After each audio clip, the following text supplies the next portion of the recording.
Good morning. Thank you for joining us. Senator Merkley and I are releasing our report and findings from our recent trip to Israel, to the West Bank, to the border of Gaza, both the Egypt-Gaza border, the Israeli-Gaza border, and also our visits in Jordan and in Egypt. Before I discuss our report, I want to mention two other matters. First, yesterday, our country witnessed the horrifying political assassination of Charlie Kirk. My heart goes out to his wife and his two children. Political disagreements should never result in political violence. Violence has no place in our politics. Today, we also observe the somber anniversary of 9/11. We remember those whose lives were lost. We salute those who rushed toward danger, sacrificing themselves to save others. After that attack, our country rallied together to meet a common challenge. We need that spirit of unity today to meet huge challenges here at home and around the world. One of those is the conflict in the Middle East, including the horrific humanitarian disaster in Gaza today. Senator Merkley and I have been clear and unwavering in our position from the start that Israel has the right, indeed the duty, to defend its people after the horrific terror attacks by Hamas on October 7th. But from our trip, from our observations, from our firsthand accounts, it's clear that the Netanyahu government has gone far beyond targeting Hamas to imposing collective punishment on all the people of Gaza. The title of our report is "The Netanyahu Government is Implementing a Plan to Ethnically Cleanse Gaza of Palestinians. America is complicit. The world must stop it." The Netanyahu government has not kept its goals secret. And we start in this report by quoting members of the Netanyahu government, including Prime Minister Netanyahu himself, who has said that one of their war aims is the removal of the Palestinian population from Gaza. I urge all of you to read those quotes, because what now they're doing and what we witnessed is putting those goals into action in Gaza. We visited the Egyptian-Gaza border, and Senator Merkley and I had been there back in January 2024.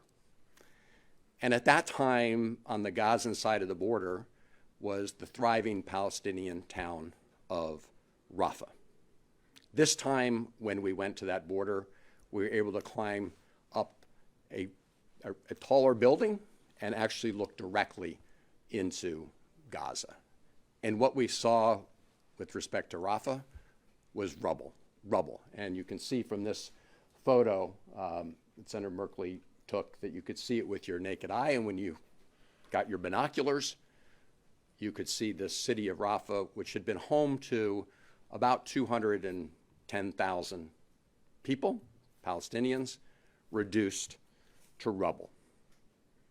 We also met with some very courageous souls, people with true moral courage, people who had served in the IDF, the Israeli Defense Forces, and served in Gaza, who told us that they had been part of this systematic destruction of civilian infrastructure. Our report goes into some of the figures, but just for example, 90% of the homes in Gaza had been destroyed or severely damaged.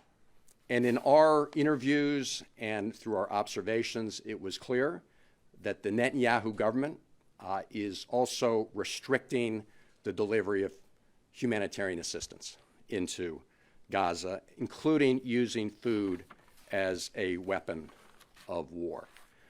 I'm going to briefly summarize some of our findings. I urge you to look at the details in the report with respect to restricting food getting into Gaza, and then Senator Merkley will talk about the challenges of getting that food distributed within Gaza to people who are starving there as we speak. If you look at our table of contents, and we've just passed out the report to many of you, we break the restrictions on food in the Gaza into a number of parts. I'm just going to read them and not go into great detail, but I think it's important to understand the level of specifics in this report. We start with the 78-day total blockade of food and humanitarian assistance to Gaza. That ran from March 2nd to May 19th. And as a result of that, you had a huge amount of people starving to death in Gaza. One of the things we heard loud and clear is, in order to address that problem right now, is to open more crossings into Gaza. There are two that are regularly open, Kerem Shalom, which we visited, and Zakim. There are two others that the international organizations have pushed to have open as regular crossings, not sporadic crossings, in order to get more food into Gaza. That has not happened yet. There are, in addition, the advent of this so-called Gaza Humanitarian initiative. And Senator Merkley will speak more to this. This is when, after that total siege on food, the blockade on food, instead of reopening the normal UN delivery system, they moved toward this system with private contractors, private security folks, opened just 4 sites for 2 million people, 3 of them in southern Gaza, none of them in the north, clearly designed to use food as a method of population control as they try to push the Palestinian population out of northern Gaza. And of course, we're witnessing right now the military operation there. We also point out deliberate obstacles at the Israeli port of Ashdod, the deluge, the just mountain of unnecessary requirements and red tape that slow down the delivery of food into Gaza, the failure to protect convoys along what's called the Jordan corridor. There are a couple major corridors for getting food in. One is through Jordan, and we go through in great detail all the restrictions put on getting food in through that corridor. Another, of course, is the Egyptian corridor through Rafah, and that goes through Kerem Shalom. Huge restrictions there as well. No clear list of banned and dual-use items. So, for example, when we spoke to the Jordanians, they said you could never predict what would be denied entry. And they had just learned, for example, that peanut butter and honey and dates could no longer be part of a convoy. And when a truck is turned around for one item that is restricted, they have to turn the whole truck around. And you'll see a great amount in this report about the detail of the huge amount of very deliberate red tape intended to restrict the flow of humanitarian aid and food. I will just highlight one example. It was one of our early stops at the port of Ashdod. This is a port, Israeli port north of Gaza, and it's the sort of receiving point for the World Food Program of food that's offloaded to be distributed to Gaza. They told us very clearly that because of unnecessary restrictions that have been recently imposed since the end of the blockade, 2,200 shipping containers worth of food were being unnecessarily blocked right there. Enough food to feed everyone in Gaza for 3 weeks. That is just one example, but it's part of the larger theme that we heard throughout about deliberate obstacles placed in the way of getting food to people in Gaza. I'll end with this. The Netanyahu government is now, talking about how their plan is the, quote, voluntary removal, transfer of Palestinians out of Gaza. If you read this report and you look at what's happening on the ground, you recognize how cruelly cynical that phrase is. There's nothing voluntary about wanting to depart when your home is gone, when your agricultural fields are no longer accessible and no longer arable, when your schools are gone, when all your cultural facilities are gone, when the city of Rafah is reduced to rubble. And so we, the United States, are complicit in all of this. because we're providing lots of taxpayer dollar support to the Netanyahu government to use weapons in Gaza, 2,000 bombs and other weapons. We have said that must stop given what's happening right now in Gaza. We were critical of the Biden administration for not doing enough, and now the Trump administration is providing the Netanyahu government with a blank check of American taxpayer dollars to fund and support the horrible things that are happening right now in Gaza.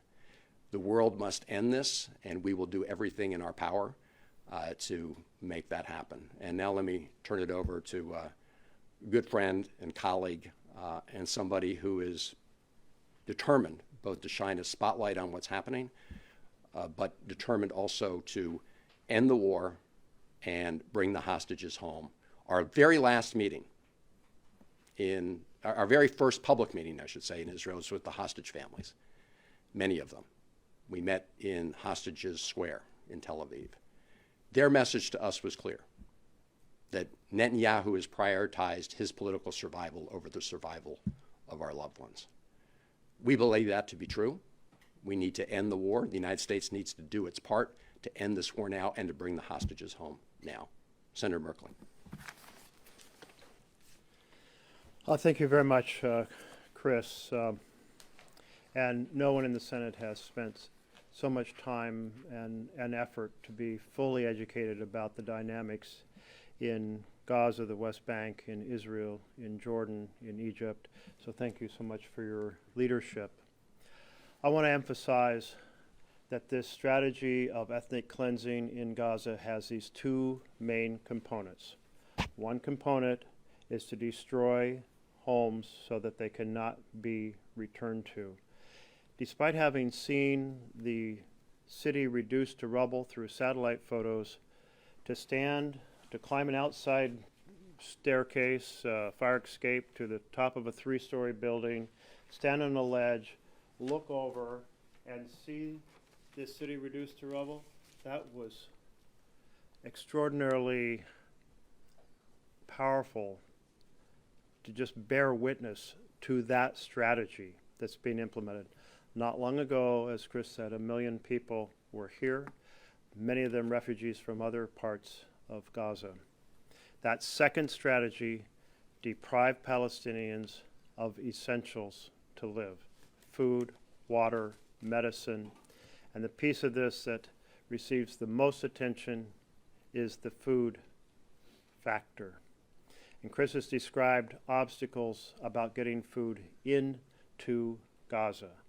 But even after you get it into Gaza, getting it to the people most in need is extremely challenging. If you think about what we were told in our first trip by international organizations, they said, look, if food gets to a certain low level where families are starving, groups will start to raid the trucks before they get to the warehouses. They'll break into the warehouses and raid those. Then they'll start raiding the trucks en route to the warehouse, because that's what you see everywhere in the world when people are starving. Well, that's exactly what we see in Gaza. But now think about the fact that those who are in most trouble in terms of nutrition are those who are the weakest, and that is the children, that is the disabled, that is the seniors, that is the mothers who are pregnant, the mothers who have recently given birth. But to get food to those populations, you have to be able to have an organized system through the warehouses. There is a special supplement for starving children. In much of the world, it goes by the brand name Plumpy Nut. But other companies produce it and call it things like nutritional supplement. A truck full of nutritional supplement, if it is raided en route to a warehouse, that nutritional supplement doesn't get to the children who need it. So what we learned from the international groups is they said the way that you solve this is you flood Gaza with food. And we saw this happen during the ceasefire. We had suddenly 600 trucks a day moving food into Gaza. And when people knew that they were going to be able to access food, they didn't need to raid the trucks, and then you were able to start reestablishing the supply of food to those who need it most. So under this strategy in which food is deliberately restricted by the Netanyahu government, we're going to continue to see children, women, elderly, disabled, starving. And this is the heart of the famine that is there right now. The second thing I want to emphasize is we have a few chapters in the course of this year. We have the chapter of the ceasefire from January 19th to early March, March 1st. Then we have this full blockade from March 2nd through May 19 that produced a hugely accentuated level of starvation. And then we have the third chapter in which Israel, in response to the world, said, yes, we're getting food in, and we have this great system, this Gaza Humanitarian Foundation, GHF strategy. And as Chris described, that strategy was to open 4 sites, not the hundreds of sites that existed through the United Nations distribution system, but 4 sites. Think about that, 4 sites to cover 2 million people, with 3 of the 4 deliberately located just in one corner in the south.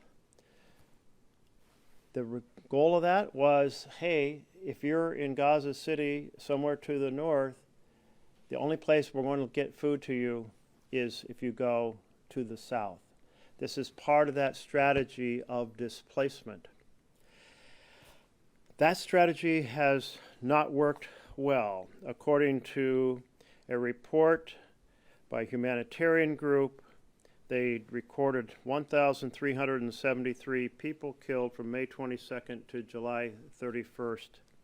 The bulk of those happening in the vicinity of those 4 distribution sites. Another group called this not aid, but orchestrated killing. Who would ever come up with an idea to replace hundreds of sites where people can access it to 4 sites in the south? Think about whether or not a mother who's already malnourished is going to be able to walk miles to one of those sites, maybe carrying a child, and somehow lift a 40-pound box and make it miles home. I mean, clearly this was a strategy that was not meeting the moment in any possible way, but a continuation of a strategy of food deprivation. Ethnic cleansing through destroying homes, ethnic cleansing through deprivation of food, water, and medicine. And now we have Gaza City. Gaza City is en route to looking like this, rubble. Just as there were 1 million people gathered in Rafah, the regular population plus folks who had fled from elsewhere in Gaza, and now it's rubble, there are 1 million people in Gaza City. And in a few months, it may look like this. What does that mean if we look down the lane? Well, it means 2 million people clustered in tents, without a food distribution system, without a clean water system, without a sanitary system, without a power system, without a communication system, without a roof over their head, with the goal of pushing people out of Gaza. And the United States is engaged in conversations to help find places where people might be shipped to. The United States has to quit being complicit in this ethnic cleansing, has to quit being complicit in this war crime. Thanks, Jeff. We're happy to take any questions that you have. Yes. Thank you, Senators. Eric Martin with Bloomberg News. I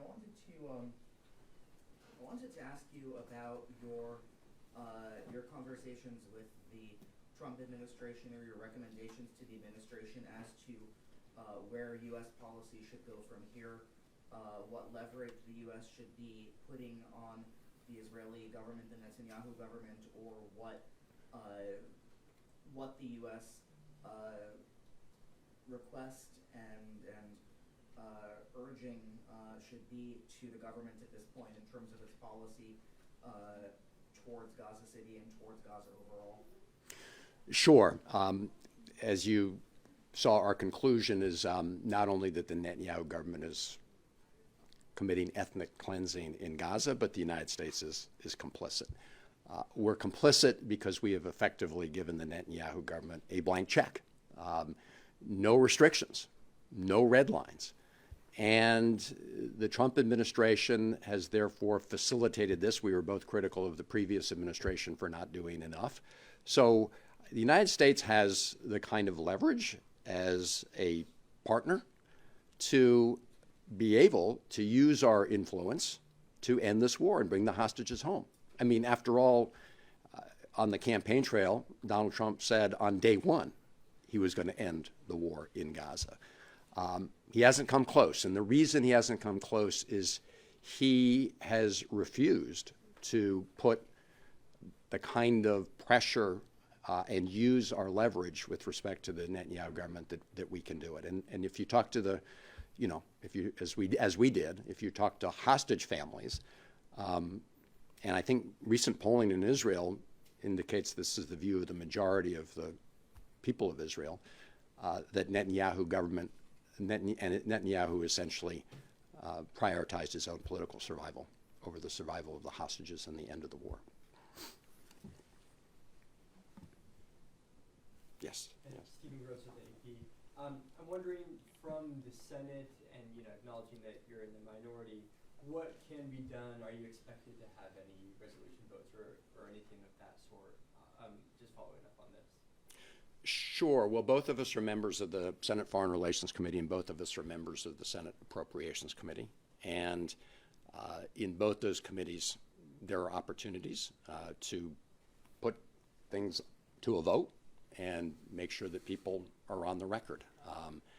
In the Senate in the Foreign Ops Committee, of the Appropriations Committee, that is where a lot of the funding is to support military assistance to Israel and to the Netanyahu government.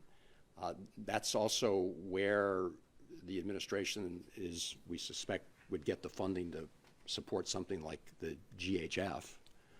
So we will be looking at opportunities there to hold the Netanyahu government accountable and try to get desperately needed humanitarian assistance and food to people in Gaza.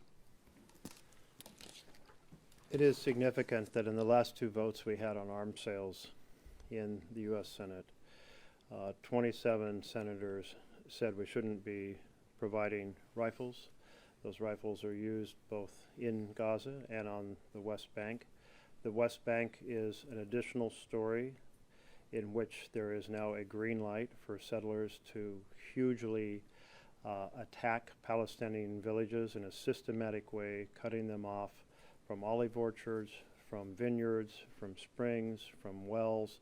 Our report today is about Gaza, but to have half of the Democratic caucus vote, more than half, vote against an arms sale, you would not have expected that 2 years ago. I've been throughout my life a passionate supporter for Israel, believing in the vision of a homeland for the Jewish people, believing that they had hostile neighbors, and wanting to do everything I can to help strengthen them. But the same values that made me a champion for Israel compel me to say what they are doing to the Palestinians, both in West Bank and in Gaza, is absolutely wrong. And I do hope we can press internationally for two states, for two people. I still believe it's the best way for peace and prosperity for both Israelis and Palestinians. Yes. Hey. Tricia Zingerman from Reuters. Do you think that incidents in the U.S. reaction, like the attack on Doha yesterday or the day before, time, right, will have any influence? I mean, there were reports that, and the president said that he was unhappy about it. Do you think that that will have any influence on the attitude toward helping Gaza, or are the two things just separate? It's hard to read the minds of the Trump administration. We've been following their statements on the attacks that took place in Doha. It does make clear and should make clear to the Trump administration, if they didn't already realize it, that the Netanyahu government is not interested in a negotiated settlement that brings the hostages home and ends the war. I mean, it's been pretty clear from the beginning that Netanyahu is a servant to the most far-right extreme elements in his coalition, who have threatened to leave his government if he was to end the war in Gaza at this point. So I hope that the Trump administration wakes up. Netanyahu has played Donald Trump beautifully through all of this. I hope that some of the more recent actions they've taken are a wake-up call.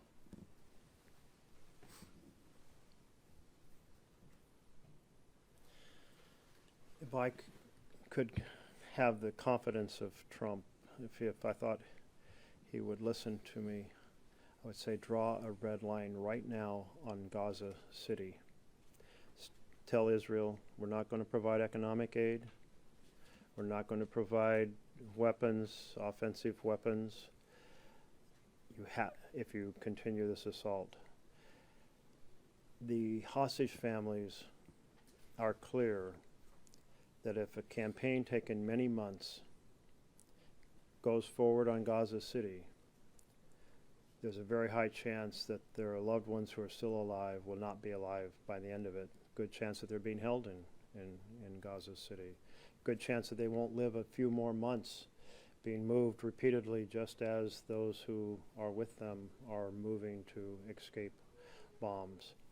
And use that power to create a permanent ceasefire now. It's a ceasefire that enables the hostages to get home. It's a ceasefire that stops the massive deaths of women and children.